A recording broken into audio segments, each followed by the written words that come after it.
বধূবেশে ছুটতে ছুটতে এয়ারপোর্টের ভেতরে প্রবেশ করে একটা মেয়ে। মেয়েটির পেছন পেছন একটা ছেলেও ছুটছে।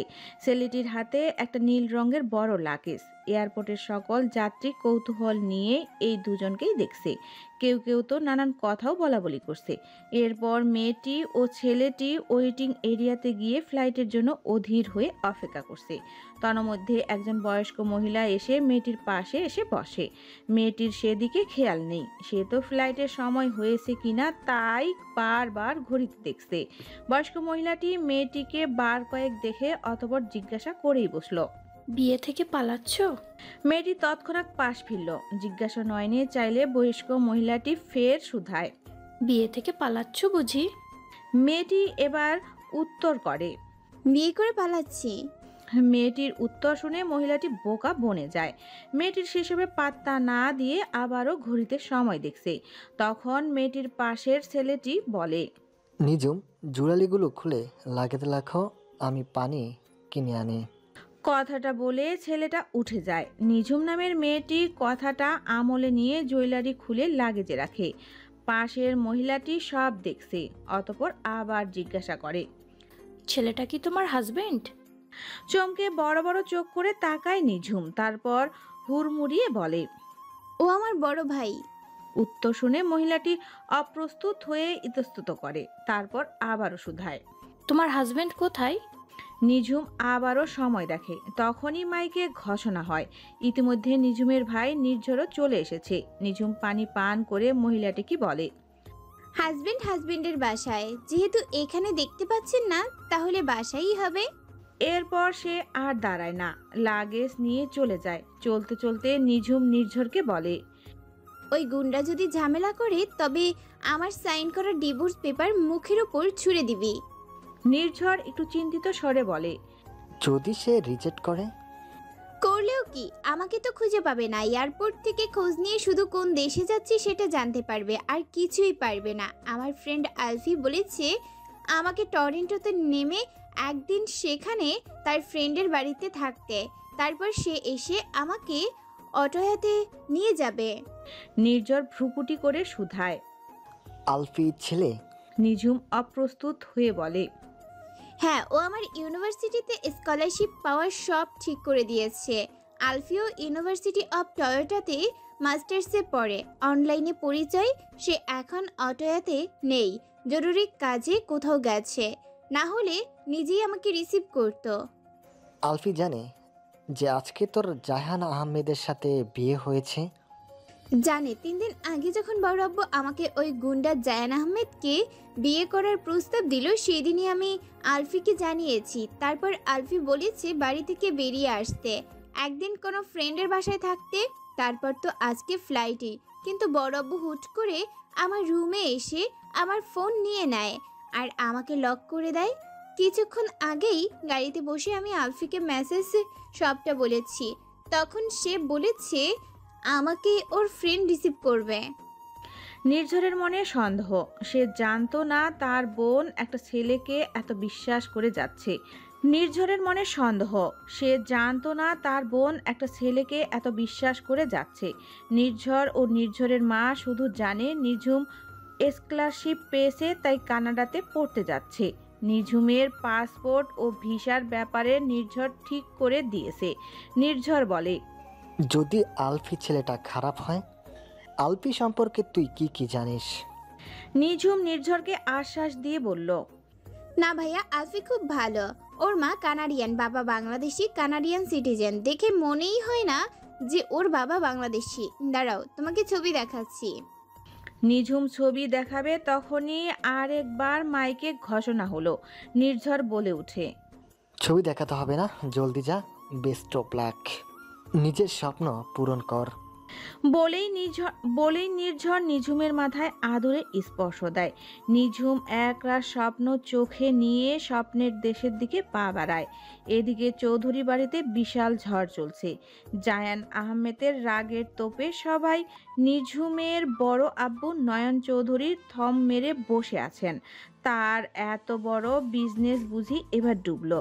জায়ান আহমেদ যদি শেয়ার উইথড্র করে ও তার লোন পরিশোধ করতে সাহায্য না করে তবে সে পথে বসবে, ব্যাংক রাপটও হতে পারে।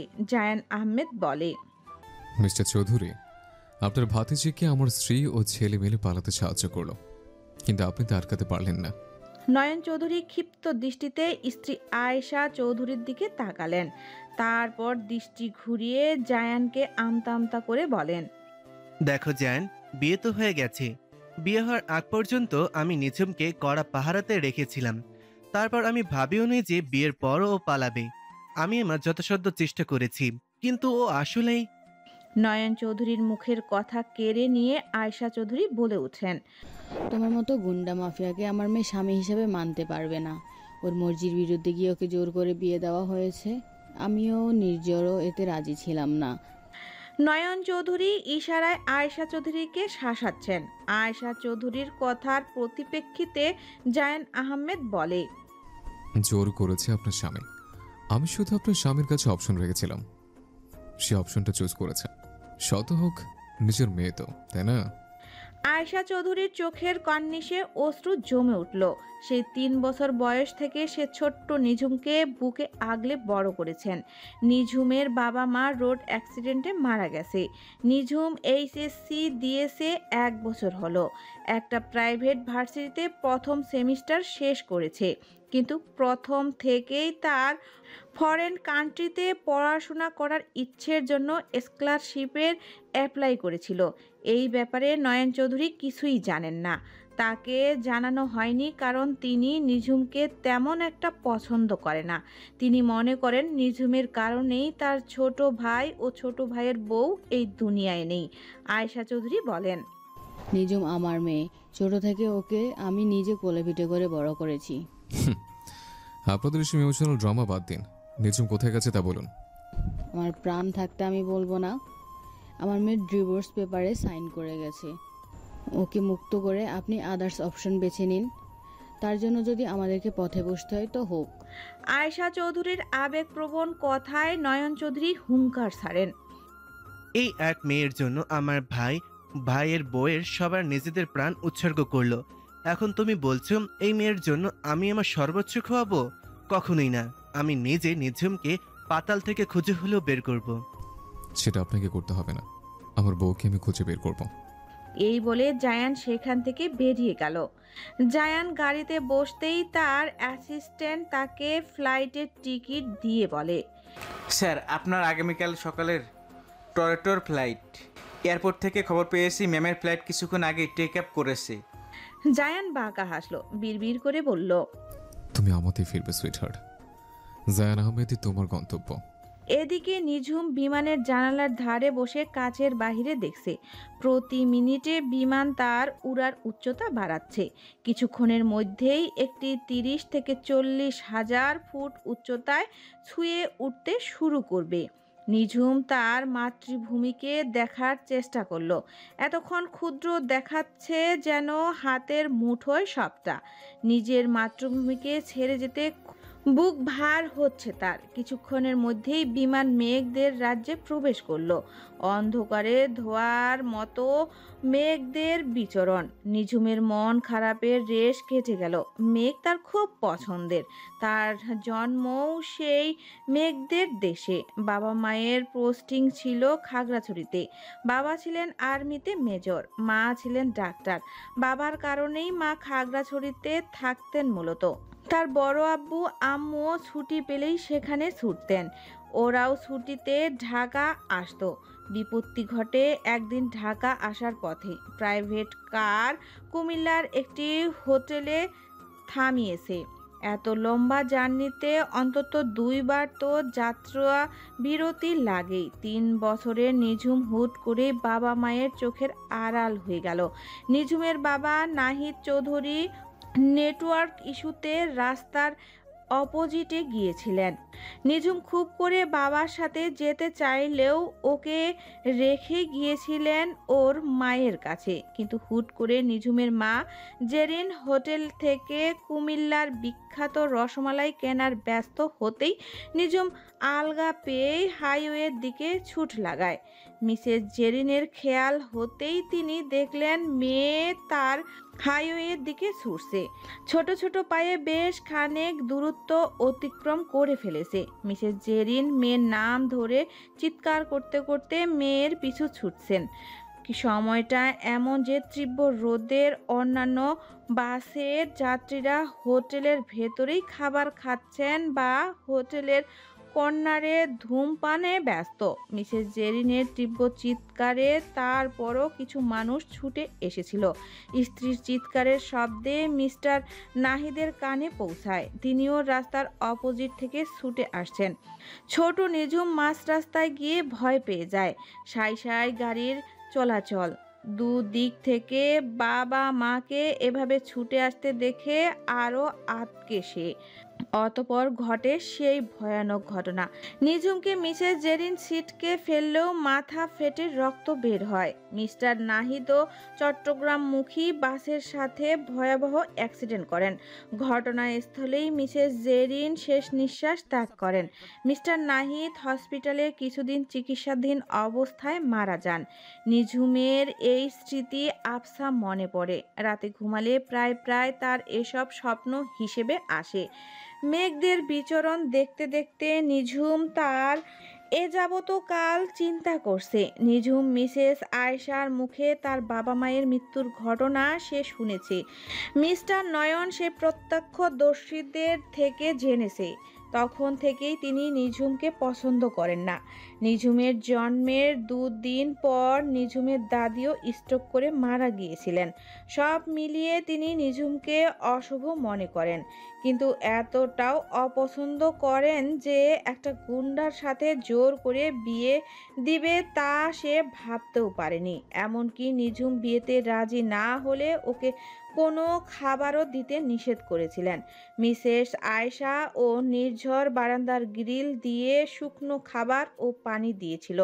নিঝুম কখনো জায়ান আহমেদকে দেখেনি, শুধু নামটাই শুনেছে।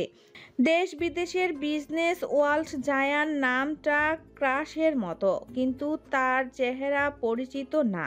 সে হুট করে মিস্টার নয়নের প্রায় ডুবুতে থাকা বিজনেসে অনেক বড় অ্যামাউন্ট ইনভেস্ট করে। সেই সাথে ব্যাংক থেকে নেওয়া লোনও পরিশোধ করবে জানায়। এর জন্য মিস্টার নয়নের কাছে দুটো বিকল্প রাখে। নিঝুমের সাথে জায়ানের বিয়ে দিতে হবে, অথবা মিস্টার নয়নের বিজনেসের 51% শেয়ার জায়ানের নামে লিখে দিতে হবে। মিস্টার নয়ন প্রথম বিকল্পটাই বেছে নিয়েছেন। নিঝুমের বিয়ের বয়স হয়েছে, বিয়ে তো ওকে দিতেই হবে। সেই বিয়ে জায়ানের সাথে দিলে তার ব্যবসাও থাকবে, নিঝুমও খুব বড় ঘরে যাবে। তিনি মনে করেন জায়ানের টাকা পয়সা যে নিঝুম সেখানে রানীর মতো থাকবে, এবং তিনি নিজের স্বার্থ দেখলেও নিঝুমের ভালোই করছেন। আমেরিকা, কানাডা, জার্মানিতে বিস্তৃত জায়ানের বিজনেস, এসব ভেবেই নিঝুম দীর্ঘশ্বাস ছাড়ে। নিঝুম সিটে হেলান দেয়। অবশেষে সে মুক্তির পথ খুঁজে নিয়েছে। নতুন ভবিষ্যৎ নিয়ে রঙিন স্বপ্ন বুনতে ব্যস্ত সে। মিস্টার নয়ন ড্রয়িং রুমে পায়চারি করছে, অপেক্ষা করছে নির্ঝরের আসার। মিসেস আয়েশার সাথে এতক্ষণ রাগারাগি করেছেনও। কিছুক্ষণ পর নির্ঝর আসে। বাড়ির সদর দরজা হাট করে খোলা। নির্ঝর জানে এর কারণ কি। সে ডোন্ট কেয়ার ভাব নিয়ে ভেতরে প্রবেশ করে। নির্ঝরকে দেখেই মিস্টার নয়নের রাগের বর্ষণ হলো। সপাটে চর বসালো নির্ঝরের গালে। তারপরও নির্ঝর মুচকি হাসলো। রাগে কাঁপতে কাঁপতে মিস্টার নয়ন বলেন, কোথায় নিঝুম? কোথায় রেখে এসেছো তাকে? কেন, ও তো তোমার বিজনেস ডিল কনফার্ম করে গেছে, তাহলে ওর কি দরকার? নির্ঝর শান্ত গলায় বলল। মিস্টার নয়ন মোটেও শান্ত হতে পারছেন না। তিনি ফসতে ফসতে বলেন, জায়ান যেই পেপারে সাইন করেছিল সেটা জায়ানের কাছেই। ও চাইলে সেটাকে পুড়িয়ে ফেলতে পারে। আমার পুরো বিজনেস ডিপেন্ডেবল ওই একটা কাগজের উপর। তাহলে দিয়ে দাও জায়ানকে 51% শেয়ার, বাকি 49% আমরা চলতে পারবো। তাছাড়া আমার জব আছে, ব্যাংকের লোনও আস্তে আস্তে বিজনেস থেকে চুকানো যাবে। বাজে কথা বকো না, লোনের পরিমাণ সুদে আসলে আরো বাড়বে, তখন এই বাড়িটাও যাবে, পথে বসবে সবাই মিলে। নেজিমের তো 7 কপাল যে এমন অলক্ষী নিয়ে জন্ম হয়েও বড় বিজনেসম্যানের সাথে বিয়ে হয়েছে, সে সেটারও কদর করলো না, রানীর হালে থাকতো। এবার মিসেস আয়েশা স্যাত করে উঠলেন। জায়ান আহমেদের নামে এত কথা ছড়িয়েছে, একটা গুন্ডা লম্পটের সাথে টাকা পয়সা দিয়ে সে কিসের রানী হবে? জায়ানের নামে তারই এক সময়কার ফিমেল বিজনেস পার্টনার রেফ এলিগেশন এনেছিল, সেসব টাকা দিয়ে দামাচাপা দিয়েছে। ওসব মিথ্যা অ্যালিগেশন, বিজনেসের শত্রু হয়ে গেলে ওইসব অনেক রিউমার্স ছড়ায়। তুমি আর ওই গুন্ডা লম্পটের তদারকি করবে না? যা রটে তার কিছুটাও তো বটে। আমার মেয়ে ওই ছেলের সাথে সংসার করবে না। মিস্টার নয়ন তাচ্ছিল্যের হাসলেন আর বললেন, জায়ানি ওকে খুঁজে বের করবি, হয়তো ইতিমধ্যে খোঁজও পেয়ে গেছে, ওর পাওয়ার জানো না। দীর্ঘ জার্নি শেষে টর্নেডো এয়ারপোর্টে নামলো নিঝুম। ভোরের স্নিগ্ধতায় সজীব পরিবেশ, লাগেজ পেতে নিঝুমকে অপেক্ষা করতে হবে। এখন অক্টোবর মাস কানাডার শরৎকাল। এই সময় এখানে শীত আবহাওয়া ও মাঝে মধ্যে অল্প স্বল্প বৃষ্টিও হয়। নিঝুমের শরীরে কাঁপন ধরল, বেনারসি শাড়ির আঁচলটা আর একটু জড়িয়ে নিল, তাড়াতাড়ি ওয়েটিং এরিয়াতে চলে গেল। লাগেজ পেতে নিঝুমের বেশি অপেক্ষা করতে হয়নি। লাগেজ নিয়ে এবার সে কাউকে খুঁজছে। তখন একটা মেয়েকে চোখে পড়ল। মেয়েটির হাতে একটা বোর্ড, তাতে লেখা ঝুম। নিঝুমের মনে পড়ল আলফি তাকে ঝুম বলে ডাকে। এগিয়ে গেল মেয়েটির দিকে, গিয়ে জিজ্ঞাসা করল, are you Tina? Jhum, right? Yeah. মেয়েটি নিঝুমকে জড়িয়ে ধরে বলল, nice to meet you honey, let's go. তারপর মেয়েটির সাথে নিঝুম গাড়িতে উঠে বসে। ভিন দেশের প্রথম দিন তার। কমলা ও হলুদ রঙের পাতার ম্যাপল ট্রি ও অন্যান্য রঙিন পাতার গাছ রাস্তার ধারে সারি সারি দৃশ্যমান। কানাডাকে ম্যাপল পাতার দেশ বলা হয়। পাতার রং কমলা, হলুদ ও লাল বর্ণের হওয়ার কারণে পাতার ক্লোরোফিনের পরিমাণ হ্রাস পায়। নিঝুম গাড়ির কাছ নামিয়ে হালকা করে মাথা বের করে সৌন্দর্য উপভোগ করতে লাগলো। শীতল বাতাসে বারবার তার গা কাটা দিয়ে উঠছে, ততই সে শাড়ির আঁচল জড়িয়ে নিচ্ছে। সামনের বসা টিনা জানতে চাইল, তুমি কি খাবে? হঠাৎ বাংলা কথা শুনে নিঝুম চমকে উঠল। নিঝুম পাল্টা প্রশ্ন ছুড়ল, তুমি বাংলা বলতে পারো? ইয়া, আমার মা Bangali. I mean my mom and Alvi's dad are siblings. My grandparents are Bangladeshi and have USA citizenship. Then my mom and uncle married their Canadian partners. Nijhum অবাক হয়ে শুনল। সে জানতো না আলফি যাকে ফ্রেন্ড বলছে সে আসলে আলফির কাজিন। নিঝুম বলল, তুমি কখনো বাংলাদেশে গিয়েছো? Not yet, but I wanted to go there. Nijhum আর কিছু বলল না, চুপচাপ জানালা দিয়ে ছুটে চলা পথ দেখছে। কিছুক্ষণ পর ওরা একটা বাড়ির সামনে এসে থামলো। নিঝুম দেখলো বাড়িটা বেশ সুন্দর, দোতলা কাঠের ছাদের বাংলো বাড়ি, সামনে খুব সুন্দর শৌখিন বাগান। টিনা গাড়ি থেকে নেমে নিঝুমকে নামতে বলল। নিঝুম গাড়ি থেকে নামলো। ড্রাইভার নিঝুমের লাগেজটা বের করে দিল। ওরা বাড়ির গেট দিয়ে গার্ডেনে প্রবেশ করতেই বাড়ির ভেতর থেকে দুজন পুরুষ মহিলা বেরিয়ে এলো। টিনা বলল, নিঝুম, মাই মম ড্যাড। নিঝুম হালকা হেসে সালাম দিল। বিনিময়ে ওনারাও সালাম দিল। তারপর মহিলাটা এগিয়ে এসে হাসি মুখে নিঝুমের হাত ধরে বলল, মাশাআল্লাহ, তুমি তো দেখতে খুব মিষ্টি। নিঝুম লাজুক হাসলো। মহিলাটি ফের বলল, আমাদের আলফির পছন্দ সবসময় সুন্দর, যেমনটা তুমি।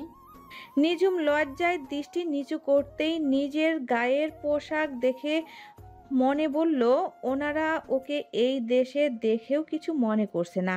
আলফি কি ওদের বলেনি যে ও বিয়ে করে পালিয়েছে?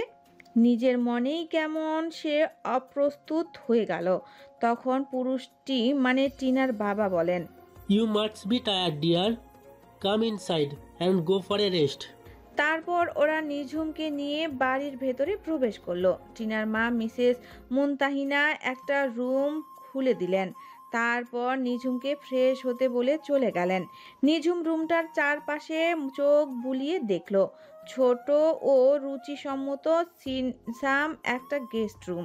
তার পছন্দ হয়েছে খুব, কিন্তু সে তো আগামীকাল সকালেই এখান থেকে চলে যাবে। নিঝুম এরপর তার লাগেজটা খুলল। দীর্ঘক্ষণ বেনারসি পরে থাকতে তার অস্বস্তি হচ্ছিল প্রচুর, তাই সময় নিয়ে হট শাওয়ার নিল। এরই মধ্যে রুমের দরজায় নক সে শুনছে, হয়তো ব্রেকফাস্টের জন্য ডাকতে এসেছিল। ফ্রেশ হয়ে রুম থেকে বেরিয়ে দেখলো ওরা তিনজন আগে থেকেই ব্রেকফাস্ট টেবিলে বসা। টিনা ও টিনার বাবা অলরেডি নাস্তা শুরুও করে দিয়েছে, তবে টিনার মা অপেক্ষা করছেন। মিসেস মুনতাহিনা নিঝুমকে দেখে হাস্য উজ্জ্বল মুখে তাদের সাথে এসে বসতে বললেন।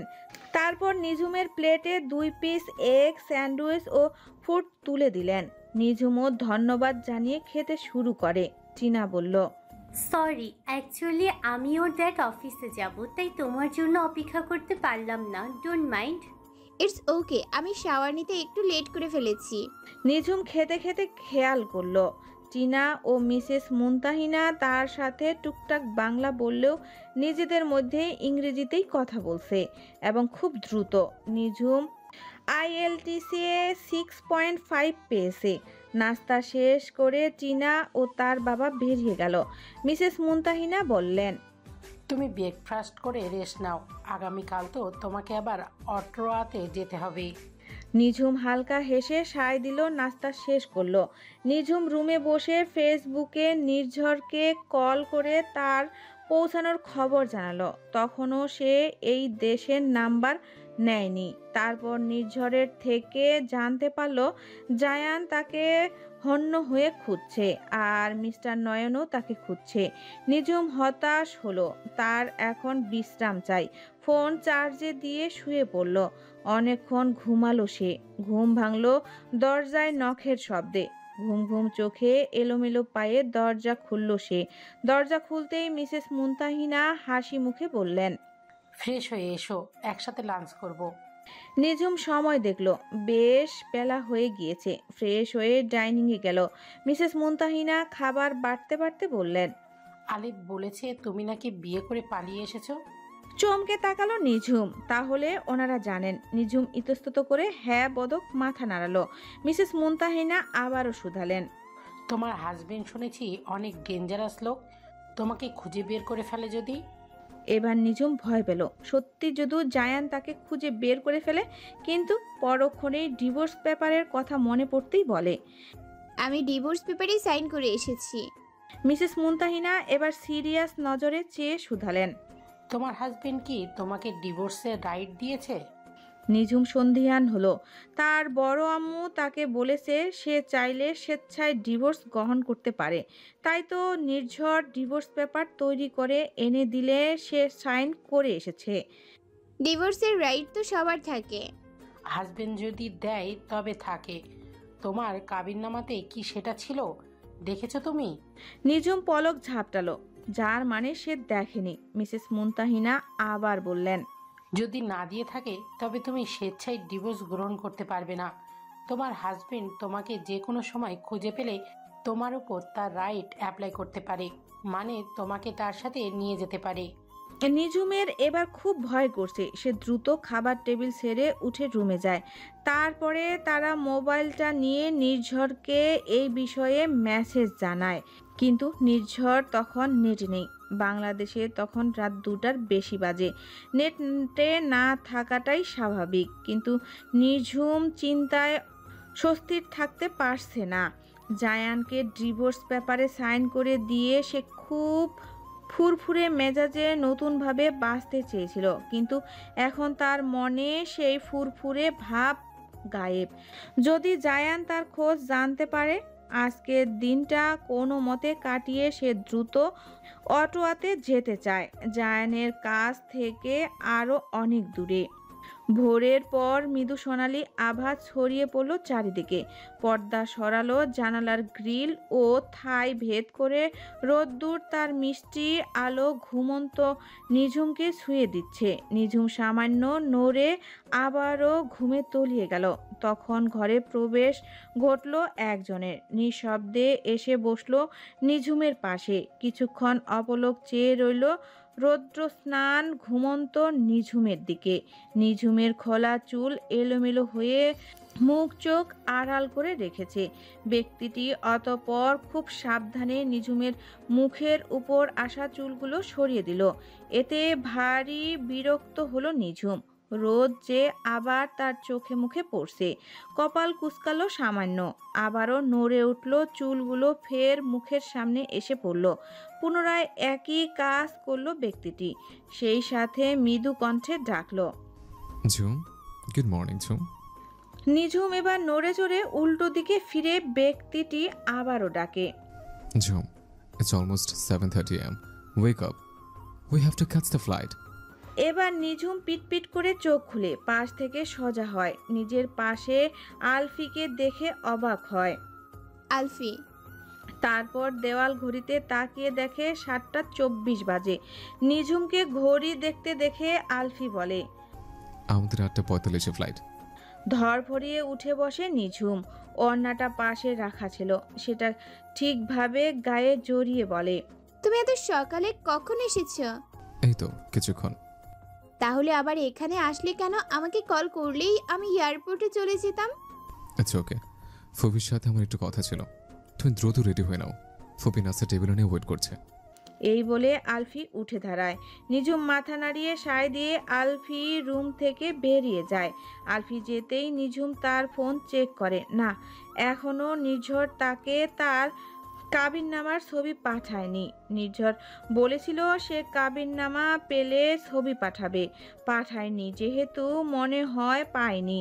হতাশ নিঃশ্বাস ছাড়ল নিঝুম। তারপর উঠে ফ্রেশ হতে চলে যায়। এদিকে আলফি কাউকে ফোন করে বলে, এভরিথিং রেডি? ও পাশ থেকে পজিটিভ সংকেত আসলে তার মুখশ্রীতে হাসি ফুটে। অতঃপর ব্রেকফাস্ট টেবিলের কাছে যায়। মিসেস মুনতাহিনা বলেন, তুমি ঠিক করছো না। আলফি ভ্রু উঁচিয়ে সন্ধিয়ান দৃষ্টিতে তাকালো। তারপর বলল, কি ঠিক করছি না? তুমি সব জানো ওর সম্পর্কে।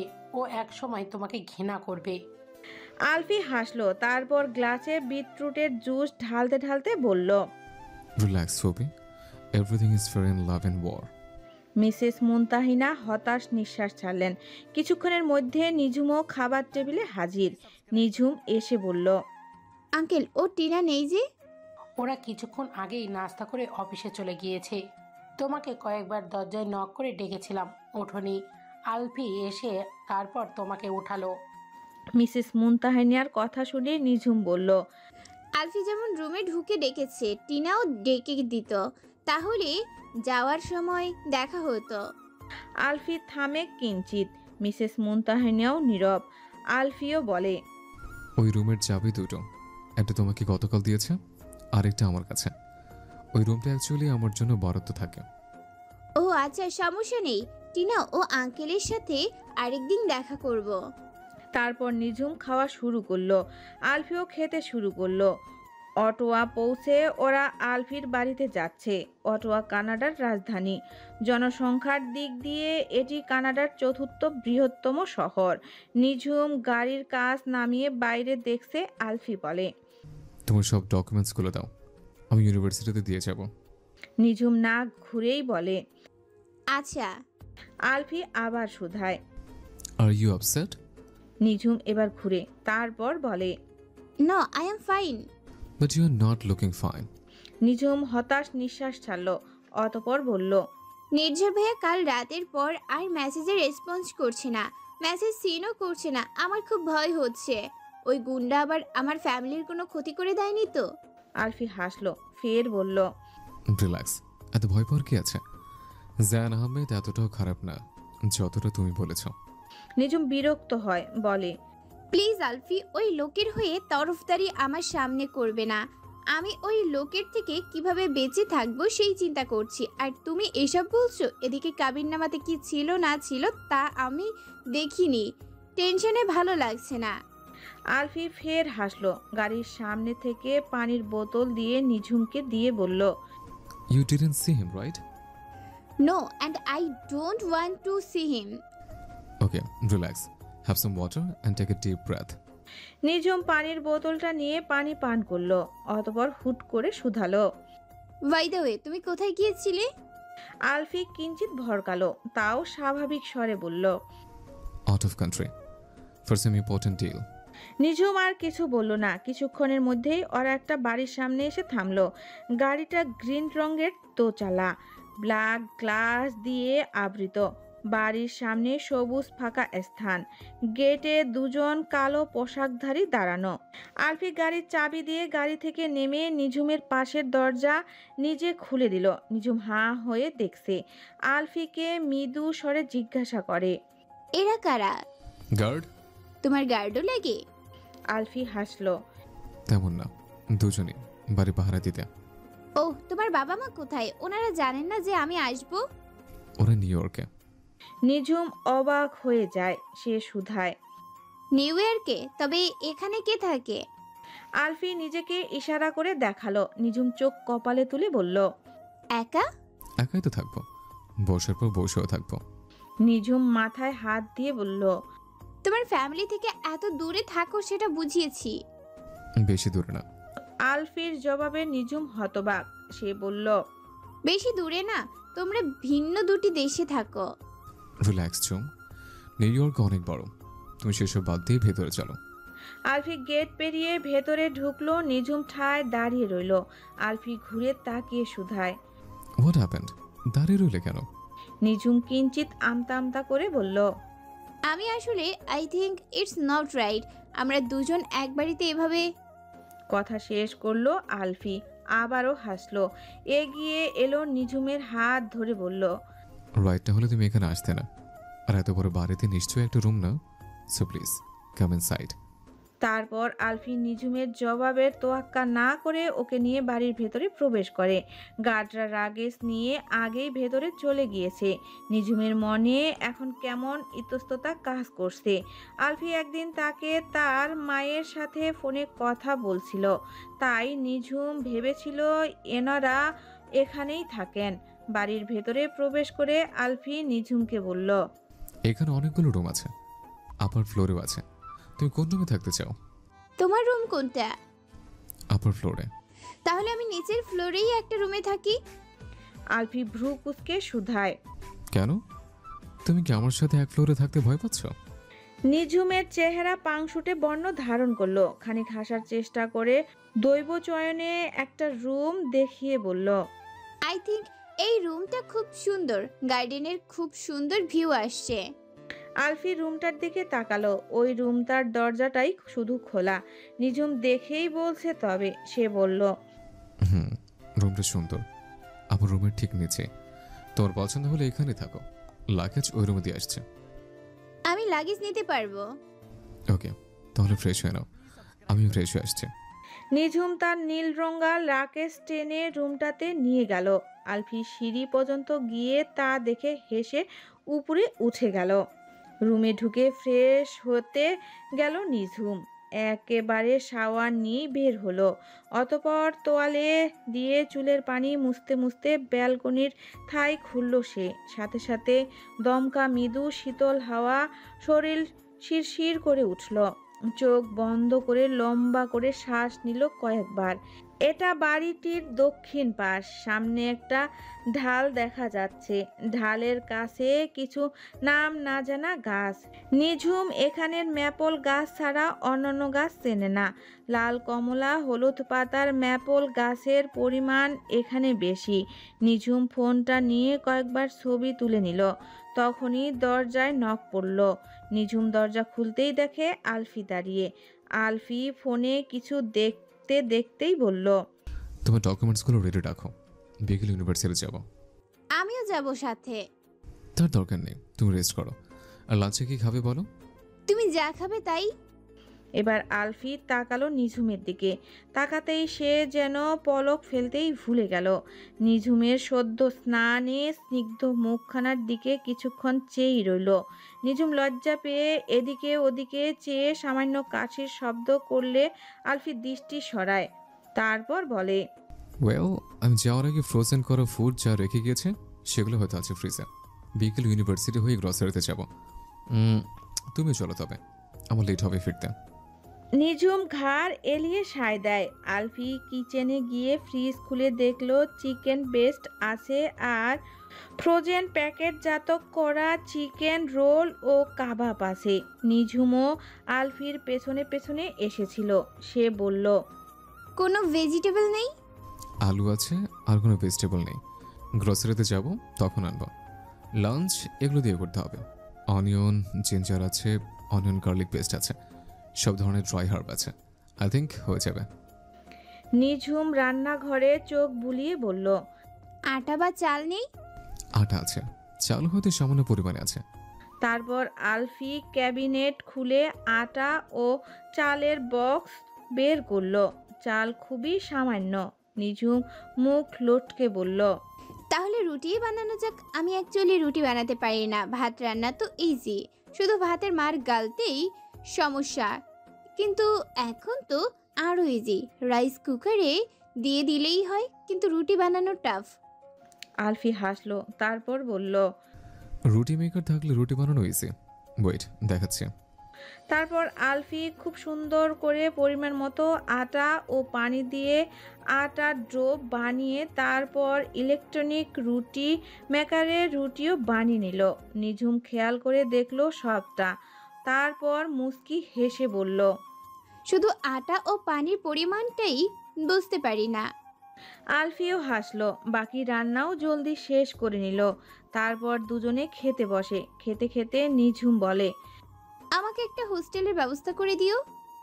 খাওয়া থামিয়ে নিঝুমের দিকে তাকায় আলফি। তারপর বলে, কেন? এই বাড়ি তোমার পছন্দ হয়নি? নিঝুম বলে, অপছন্দ হবে কেন? খুব সুন্দর বাড়িটি, কিন্তু দেখো আমি বাংলাদেশ থেকে এক প্রকার পালিয়ে এসেছি, কিন্তু তাই বলে একটা ছেলের সাথে একা এক বাড়িতে থাকতে পারি না। বড় আম্মু আর নির্ঝর ভাইয়া জানলেও খুব রাগারাগি করবে। আলফি ভাবলো খানিক, তারপর বলল, আচ্ছা, আমি খোঁজ খবর নিই। এখন হোস্টেল পাওয়া টাফ, সময় লাগবে। নিঝুম মাথা দুলিয়ে খেতে আরম্ভ করলো। বিকেলে ওরা ইউনিভার্সিটির উদ্দেশ্যে রওনা হলো। ইউনিভার্সিটি অফ অটোয়া একটি প্রাচীনতম গবেষণা বিশ্ববিদ্যালয়গুলোর মধ্যে একটি। ইউনিভার্সিটির পরিবেশও খুব সুন্দর। ক্যাম্পাসের মাঠে ও গাছের নিচে স্টুডেন্টরা বসে আছে, কেউ পড়ছে তো কেউ গল্প করছে। নিঝুম হাঁটতে হাঁটতে দেখছে সেসব। তারপর ওরা প্রবেশ করলো ইউনিভার্সিটির অফিসে। সেখানে ডকুমেন্ট জমা দিয়ে তারপর বের হয়। কাল থেকেই নিঝুম ক্লাস শুরু করবে। 1 মাস সে মিস করেছে। সেমিস্টার শুরু হয় সেপ্টেম্বর থেকে, এখন অক্টোবরের 4 তারিখ। এতদিন মিস হওয়াতে গ্যাপও হয়েছে খুব। কিন্তু যেহেতু নিঝুম বাংলাদেশেও বায়োকেমিস্ট্রি নিয়ে 1 সেমিস্টার করে এসেছে, তাই সে আশা রাখছে পড়াতে সিমিলারিটি পাবে। আলফি বলল, সব চিন্তা বাদ দিয়ে পড়াতে মনোযোগ দাও। আমি আমার ফ্রেন্ডের সাথে কথা বলে ওর পরিচিত একজনের থেকে এতদিনের ক্লাসের লেকচার এনে দিব। নিঝুম সায় দিল। ক্যাম্পাসে চোখ বুলিয়ে সে আশা করছে আগামীকাল থেকে সে নতুনভাবে ফ্রেন্ডস বানানো ও পড়াশোনা শুরু করবে। এরপর ওরা গ্রোসারিতে যায়। সেখানে আলফি ঘুরে ঘুরে প্রয়োজনীয় সব কেনাকাটা করছে। নিঝুম কখনো নিত্য প্রয়োজনীয় জিনিসপত্র রান্নার জন্য বাজার করতে যায়নি। এসব তার বড় আম্মু ও মাঝে মধ্যে নির্ঝর করেছে। কিছুক্ষণ পর ওরা বিল দিতে কাউন্টারে যায়। সেখানে দেখা হয়ে যায় আলফির এক ফ্রেন্ডের সাথে, নাম অ্যালেক্স। সে আলফিকে দেখে উচ্ছ্বাসিত হয়ে হাত মেলায়। ওদের মধ্যে টুকটাক কথা হয়। নিঝুম এই সময়টা বাকিদের দেখছে, যারা বিল মিটিয়ে জিনিসপত্র নিয়ে যাচ্ছে। অ্যালেক্স নিঝুমকে খেয়াল করে। সে আলফিকে বলে, হু ইজ শি? আলফি নিঝুমকে দেখিয়ে বলে, নিঝুম, নিঝুম হ্যালো বলে অ্যালেক্স হাত বাড়িয়ে বলে, Hello, nice to meet you. I'm Alex. নিঝুম হাত বাড়ানোর আগেই আলফি অ্যালেক্সের হাত ধরে। অ্যালেক্স কিছু একটা বুঝে শুধায়, Alfie, is she your girlfriend? She's so pretty. Girlfriend কথাটা শুনে নিঝুম লজ্জা পেয়ে যায়।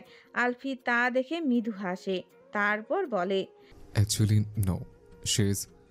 Friend, we are friends. আলফিকে থামিয়ে নিঝুমই বলে ওঠে। অ্যালেক্স খুশি হয়ে বলে, Then we are also friends. নিঝুম সৌজন্যের হাসে। আলফি নিঝুমকে কেনাকাটা করা জিনিসপত্রের কাছে যেতে বলে বিল মেটায়। তারপর অ্যালেক্সকে বলে, listen Alex, don't try to take a chance with her. Alex একটু দুষ্টু হেসে শুধায়, Why? She is beautiful and pretty, and I like pretty girls. Whoever you want to flirt with, you can, but not that girl. And as far I know, you have girlfriend. Alex আলফির বাহুতে চাপড়ে বলে, Are you jealous, Alfie? And don't think about Anna. I'm going to breaking up with her. But you are jealous, right? বাঁকা হাসে আলফি, তারপর বলে, No, I'm not. Just warning you. You don't know her husband. Alex অবাক হলো। Is she married? Yeah, bye. See you soon. তারপর আলফি নিঝুমের কাছে চলে যায়। নিঝুম লক্ষ্য করলো অ্যালেক্স তার দিকে কেমন করে চেয়ে আসে। নিঝুম সৌজন্যে হেসে আলফির সাথে সব থেকে বেরিয়ে যায়। গাড়িতে গিয়ে বসে ওরা। আলফি বলে, ইউনিভার্সিটিতে ফ্রেন্ড বানাতে হয়, কিন্তু তুমি যেহেতু এখানকার মানুষজন তেমন চেনো না, ফ্রেন্ড বানাতে চিন্তা ভাবনা করবে। ছেলেদের সাথে ফ্রেন্ডশিপ করলেও সেটা ভেবে চিন্তা করবে। নিঝুম বুঝলো না আলফি হঠাৎ এই কথাগুলো কেন বলল। সে ঘাড় নাড়িয়ে সায় দিল। তখন নিঝুমের ফোনে নোটিফিকেশন আসে, নির্ঝর ছবি পাঠিয়েছে। আলফিও নোটিফিকেশনের শব্দে তাকায়, তারপর বাঁকা হেসে গাড়ি স্টার্ট করে। নিঝুম ছবিটা দেখলো, তার কাবিননামার ছবি। ভালো করে দেখে সে হতাশ হলো। নির্ঝরও মেসেজ লিখেছে সেটা। জায়ান আহমেদ নিঝুমকে ডিভোর্সের অধিকার দেয়নি। অন্ধকারে সে পড়ল নিঝুমের মুখশ্রীতে। আলফি আর চোখে লক্ষ্য করলো সেটা। সে শুধালো, What happened? ওই গুন্ডা জায়ান আমাকে ডিভোর্স নেওয়ার অধিকার দেয়নি। আমিই বোকা, সাইন করার আগে চেক করিনি। আমার ভালো লাগছে না, আমি যেতে চাই না ওই লোকটার কাছে। আমাকে খুঁজে পেলে কি করবে? আমাকে রেপিস্ট সে, ক্যারেক্টারলেস। ফট করে গাড়ি ব্রেক করে আলফি। নিঝুম সামনের দিকে ঝুঁকে পড়ে। ভরকে উঠে সে। আলফির দৃষ্টি সম্মুখে স্থির ও কঠোর। নিঝুম ভরকানো স্বরে বলে, কি হলো? গাড়ি এভাবে ব্রেক করলে কেন? তখনই গাড়ির গ্লাসে টোকা পড়ল। নিঝুম সকচিত নিজের পাশের গ্লাস খুলল। এক বৃদ্ধা এক 4 থেকে 5 বছরের বাচ্চাকে নিয়ে দাঁড়িয়ে আছে। সে আলফিকে ধন্যবাদ দিল। এও বলল তার নাতি তাই অসাবধানতার কারণে রাস্তার মাঝে চলে এসেছিল। নিঝুম ও আলফি বৃদ্ধা মহিলাটার সাথে সৌজন্যের কথোপকথন শেষ করে আলফি গাড়ি স্টার্ট দিতে দিতে বলল, কারো সম্পর্কে লোকমুখে রুমার শুনে জাজ না করে নিচে যাচাই করো। নিঝুম সন্ধিহান হয়ে যায়। অতঃপর তার মুখে বিরক্তি ফুটে উঠে, বলে, লোকে কি আর মিথ্যা বলে? আর একটা মেয়ে নিজের সম্মান নিয়ে মিথ্যে বলবেই বা কেন? আলফি আর জবাব দিল না। সে গাড়ি চালানোতে মনোযোগ দিল।